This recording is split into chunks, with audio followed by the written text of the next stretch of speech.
There is a tree so nutritionally complete that ancient warriors drank its juice before battle to endure impossible pain. A plant so valued by Egyptian royalty, the jars of its oil were buried in pharaohs' tombs to preserve their youth in the afterlife. For over 4,000 years, it sustained entire civilizations through famine, disease, and war. One tree could provide complete nutrition for a family. One handful of leaves contained more healing power than an entire pharmacy. Western scientists discovered they could isolate individual nutrients from food, and within 30 years, pharmaceutical companies like Roche, Merck, and Pfizer built billion-dollar empires by selling back to humanity what nature had already provided for free. But there was a problem with their business model. This is the story of Moringa oleifera, the miracle tree that could have prevented the vitamin industry and the economic forces that buried it to protect their patents. Welcome to nature's lost vault. Moringa is not a vegetable. Most plants excel at one thing. You build a balanced diet by combining dozens of different crops, each contributing a piece of the nutritional puzzle.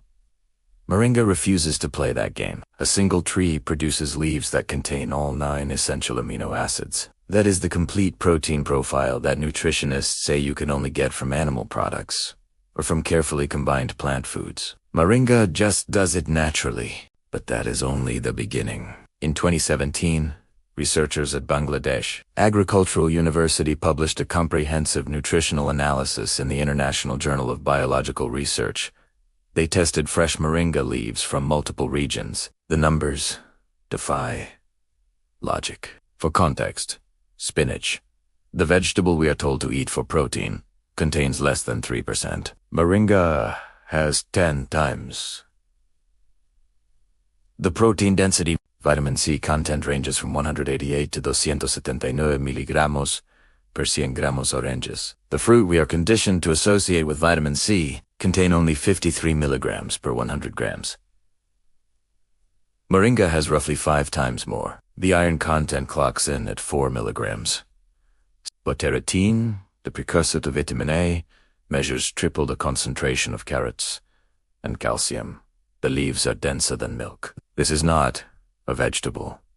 The tree grows 18 feet in 6 months. It requires no fertilizer, no pesticides, no industrial infrastructure. You plant it once, and it feeds you for decades. The history of Moringa stretches back over 4,000 years. It originates in the Subamalayan regions of India, where it was cultivated and revered in Ayurvedic medicine under the Sanskrit name Shig. Vedic texts describe Moringa as a treatment for more than 300 different ailments. It wasn't called a superfood. By 2000 B.C., Moringa had spread to ancient Egypt.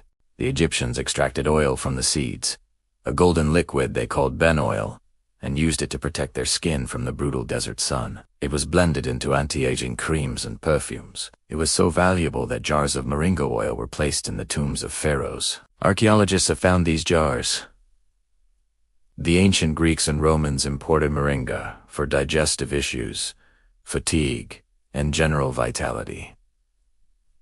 It was high cuisine, not peasant food. The most revealing use comes from the ancient Mauryan Empire of India. According to historical records, Malayan warriors were fed extracts of moringa leaves. Before going into battle, the belief was that the plant would relieve pain, reduce stress, and provide sustained energy in combat. This was not superstition. Modern research has confirmed that moringa contains powerful anti-inflammatory compounds, antioxidants, and complete nutrition that supports endurance. The warriors were biochemically correct. For thousands of years, moringa was woven into the fabric of human survival. It was medicine.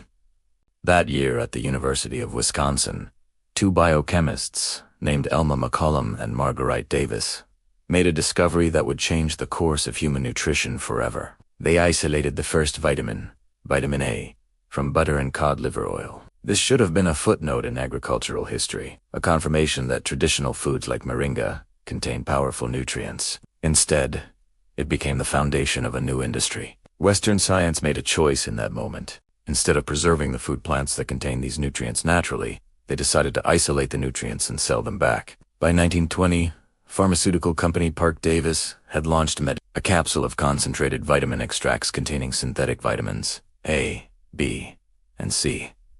It was marketed to doctors. In 1927, Merck and Bayer teamed up to release Viganil, the first synthetic vitamin D product. In 1933, Swiss chemist Thaddeus Reichstein developed a 4-step process for Roche to synthesize vitamin C. Roche would become the world's largest vitamin producer. The price of bulk synthetic vitamins dropped dramatically between the 1930s and the early 1940s. As these companies perfected industrial chemistry, these companies did not discover vitamins to help humanity. They discovered how to own nutrition. Moringa was the greatest threat to their business model. Think about it. Roche spent decades and millions of dollars developing industrial processes to synthesize vitamin C. Moringa leaves naturally contain 5 times more vitamin C than oranges, and you can grow the tree in your backyard. Pfizer synthesized iron supplements. The entire vitamin industry is built on the premise of scarcity, that you cannot get complete nutrition from food, that you need to buy individual nutrients, isolated and packaged from a pharmacy. Moringa obliterates that premise. 1 tree. Complete nutrition. No prescription. No patent. No profit margin for pharmaceutical companies. So what happened? The suppression of Moringa was not a conspiracy. It was economics.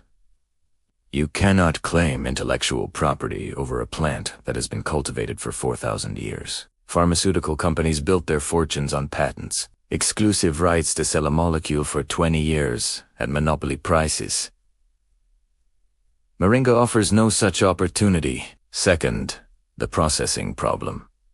The vitamin content drops if the leaves are not processed immediately. This makes Moringa incompatible with industrial food systems that prioritize shelf life and long distance and shipping. Synthetic vitamins are chemically stable. They can sit in a warehouse for years. Pharmaceutical companies funded research into how to make synthetic vitamins palatable, coating them in sugar, compressing them into easy-to-swallow pills. Moringa required traditional preparation methods that took time and knowledge. Fourth, the standardization problem. The nutrient content varies by soil, season, and preparation. Moringa is wild. You buy a moringa tree once. You plant it. It grows for 20 years. You take one today. You go back to the pharmacy. And so while Roche and Merck were spending billions to synthesize individual vitamins, funding university research and lobbying governments to fortify flour and milk with their products, Moringa was left to the margins. By the 1950s, the vitamin industry was a fixture at the dinner table, and Moringa was dismissed as an obscure tropical plant with no commercial potential. But here's the part that should enrage you. In the early 1900s, food processing, canned goods, white flour, polished rice, stripped nutrients from the food supply. People became deficient. The pharmaceutical industry responded not by preserving traditional whole foods, but by synthesizing the missing nutrients and selling them back. Moringa could have solved this. 1 tree in every backyard, 1 handful of leaves in every meal, complete nutrition, no deficiency, no industry required. Instead, we got fortified breakfast cereal and multivitamin pills. We are told we need calcium supplements, while Moringa grows wild, with higher calcium density than milk. We are sold protein powders, while Moringa leaves contain complete amino acid profiles. We are prescribed iron pills, while Moringa outperforms spinach. The knowledge was never lost. It was simply economically inconvenient. Moringa grows across the tropics and seeds are available. You can harvest the leaves, dry them, grind them into powder and add them to smoothies, soups, or You do not need a prescription.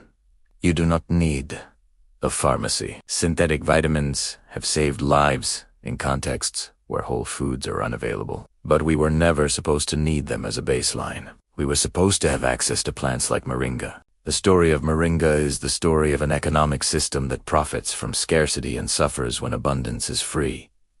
Growing Moringa today is an act of rebellion. It is a rejection of the pharmaceutical model that tells you nutrition must be purchased pill by pill from a corporation. It is a reclaiming of what humanity had for 4,000 years before the vitamin industry decided to own it. The tree still grows. The knowledge still exists. And every time you plant a Moringa seed, you are opting out of the system that tried to bury it. If this vault opened something for you, subscribe to Nature's Lost Vault and hit the bell. Every like, and every share helps preserve the knowledge they tried to bury. Some nutrition is too complete to monetize, and some trees have been waiting for 4,000 years for us to remember what the ancient warriors knew.